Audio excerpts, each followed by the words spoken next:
ఇంకో రోజు గడిచింది. అలా జారుతోంది. నేను ఎప్పటికీ దీనికి సిద్ధంగా ఎలా ఉంటాను? వచ్చే వారం పరీక్షలు మొదలవుతాయి. అర్జున్, నేను సిద్ధంగా ఉన్నానని అనుకోవట్లేదు. రిలాక్స్ అవ్వు. మనకి ఇంకా సమయం ఉంది. ముఖ్యమైన అంశాలపైనే దృష్టి పెట్టు. రవి, నన్ను చూడు. ఇది గణిత పరీక్ష. కలిసి అర్థం చేసుకుందాం. సరే? అవును, కలిసి. నాకు గణితం పెద్ద సమస్య. నాకు అలాగే. అవును, నేను కొన్ని ప్రశ్నలను ప్రాక్టీస్ చేశాను. నిన్న అది నిజంగా చాలా సహాయపడింది. బహుశా నేను ఈ రోజును సీరియస్గా మొదలెట్టాలి. అదే ఉత్సాహం. మనం కలిసి చదువుదాం. ఈ రాత్రి నా ఇంటికి రా.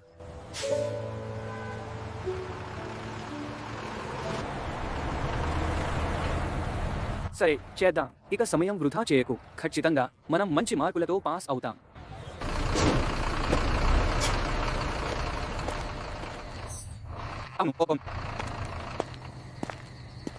రండి రండి, ముందుకు సాగుదా.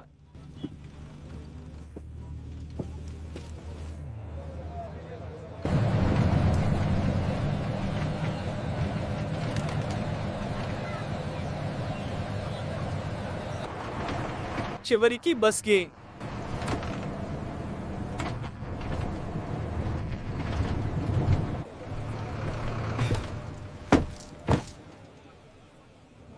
ఇలా దీర్ఘంగా వేచి చూడాలా? సెక్ని సౌకర్యంగా ఉంచండి. బాగుంది.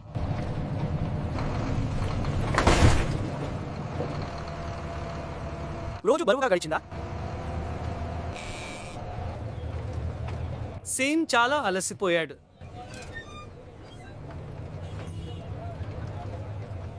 కానీ నేను చేస్తా. అవును, నెమ్మదిగా.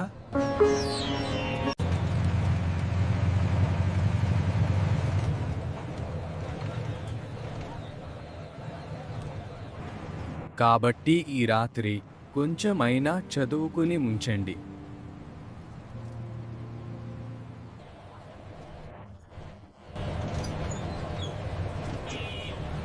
ఏ విషయం?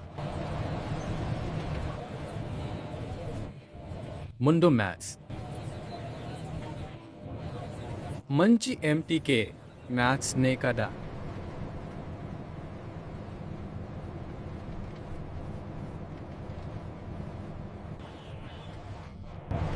కొంచెం కష్టంగా ఉంది, కానీ త్వరగా చేయాల్సిన అవసరం లేదు. మనం అడుగడుగుగా ముందుకు పోదాం. ఖచ్చితంగా, మెల్లగా.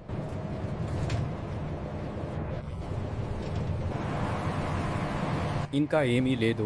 ఇప్పుడు అసలు ఎలాంటి టెన్షన్ ఏమాత్రం లేదు కదా అని అనుకుంటున్నాను. అవును, మేము చూసేద్దాం.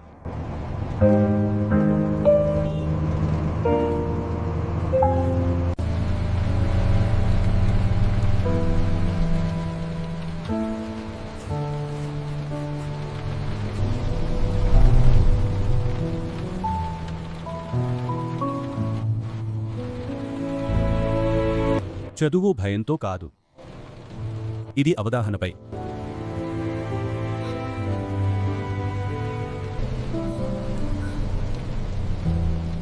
కానీ సార్, గణితం చాలా కష్టం అనిపిస్తుంది. సాధన తగ్గడంతోనే అది కష్టంగా అనిపిస్తుంది. ప్రతిరోజు కొద్దిగా చేస్తే అది సులభమవుతుంది.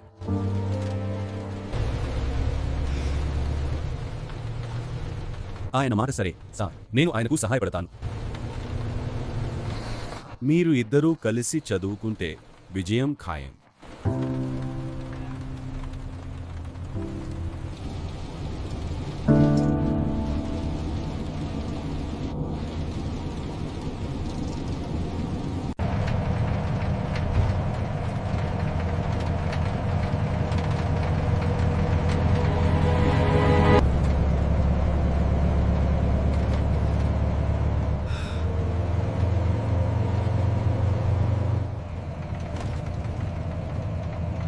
బహుశా మనం ప్రార్థిద్దాం. అవును, చేద్దాం. ప్రార్థిద్దామా?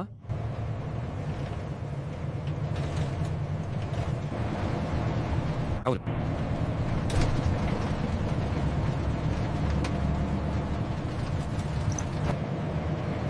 ప్రభువా మా మనస్సులకు శాంతి ఇవ్వండి. మా మేధస్సుకు జ్ఞానం ఇవ్వండి. మనం చదివినది గుర్తుండేలా మాకు సహాయం చేయండి. భయం లేకుండా రాయేందుకు ధైర్యం ఇవ్వండి. ఆమె